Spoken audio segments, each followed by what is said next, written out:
Season में नैनीताल की सबसे बड़ी समस्या जाम है। सरकार ने हल्द्वानी नैनीताल रोपवे का ड्रीम प्रोजेक्ट शुरू तो किया, लेकिन प्रोजेक्ट सिर्फ सर्वे से आगे तक बढ़ा नहीं। हालांकि इस बीच 3 स्टेशन जरूर फाइनल हो गए हैं। देखिए रिपोर्ट।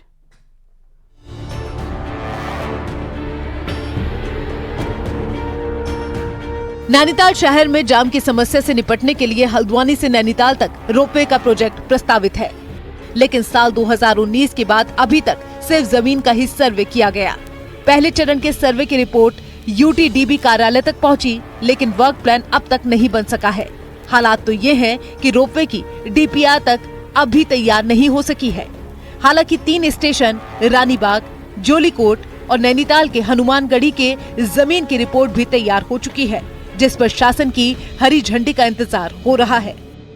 3 स्थानों पर उनके द्वारा सर्वे किया गया था, जिसमें जोलीकोट में है, हनुमानगढ़ी में है और एचएमटी के पास है। वहाँ जो स्टेशंस बनने हैं, वहाँ जो अराइवल स्टेशंस बनने हैं या बोर्डिंग डी बोर्डिंग के स्टेशंस बनने हैं, उनके संबंध में जो लैंड है उसका सर्वे कंप्लीट कर लिया गया है उनके द्वारा। अब इसमें जो डीपीआर प्रिपरेशन की प्रक्रिया है और उसके बाद जो एग्जीक्यूशन इत्यादि की प्रक्रियाएं हैं वो स्टेप बाय स्टेप टेकअप होंगी।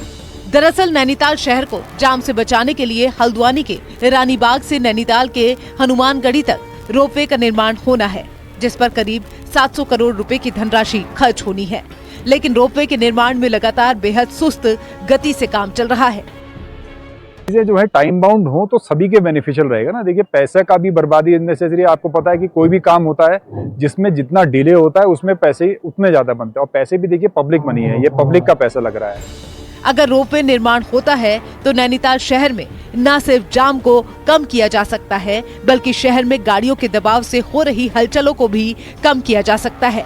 ऐसे में सरकार जल्द ही डीपीआर तैयार कर रोपवे निर्माण करे, ताकि पर्यटकों और स्थानीय लोगों की परेशानियां कम हो सके। न्यूज़ 18 के लिए नैनीताल से वीरेंद्र बिष्ट की रिपोर्ट।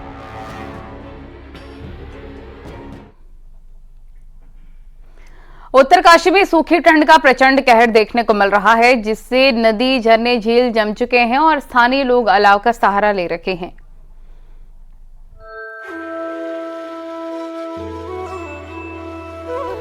उत्तरकाशी की गंगोत्री घाटी में कड़ाके की ठंड से जीना दुभर हो गया है। ठंड के चलते नदी, झरने, झील जम चुके हैं।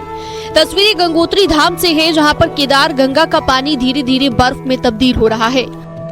भीषण ठंड के कारण डबरानी से लेकर गंगोत्री तक कई झरने और नाले पाले से जम चुके हैं। धराली के पास 7 क्षेत्र के ताल के भी अधिकांश हिस्से पाले की चपेट में आ गए हैं।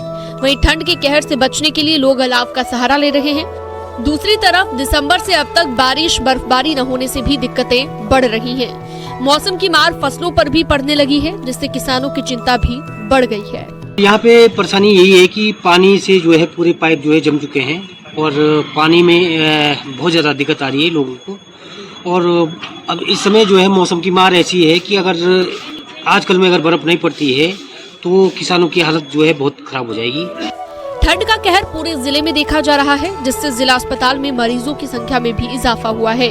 डॉक्टर लोगों को ठंड से बचने की सलाह दे रहे हैं। तो ठंड का प्रकोप बहुत ज़्यादा बढ़ गया है, जिससे के कारण जो है सर्दी, जुकाम, खांसी, बुखार और इनके मरीज जो है बच्चों में ये सब चीज़ें बहुत ज़्यादा हो गई हैं। और बच्चों की चूँकि इम्यूनिटी बड़ों के मुकाबले थोड़ी कम रहती है, बच्चों की और बुजुर्गों की।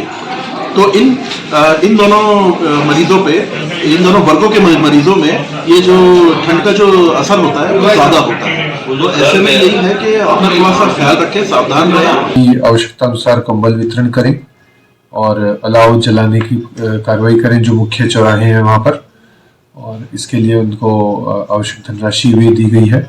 और यदि कहीं ऐसी कोई इसमें कमी पाई जाएगी तो उसको भी ठीक किया जाएगा। पहाड़ में ठंड की दोहरी मार पड़ रही है। झरने और पानी के स्रोत जम चुके हैं। वहीं शीतलहर ने ठिठुरन को और ज्यादा बढ़ा दिया है। दूसरी तरफ लोग बारिश और बर्फबारी की राह देख रहे हैं, ताकि सूखी ठंड के अटैक से थोड़ी राहत मिल सके। न्यूज़ 18 के लिए उत्तरकाशी से बलबीर की रिपोर्ट।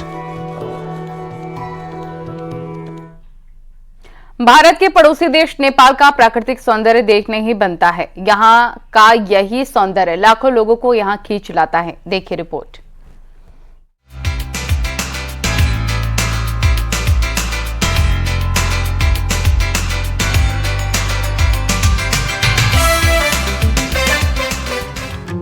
दुनिया के सबसे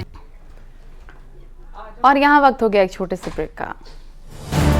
आप देख रहे हैं न्यूज़ 18 उत्तर प्रदेश उत्तराखंड।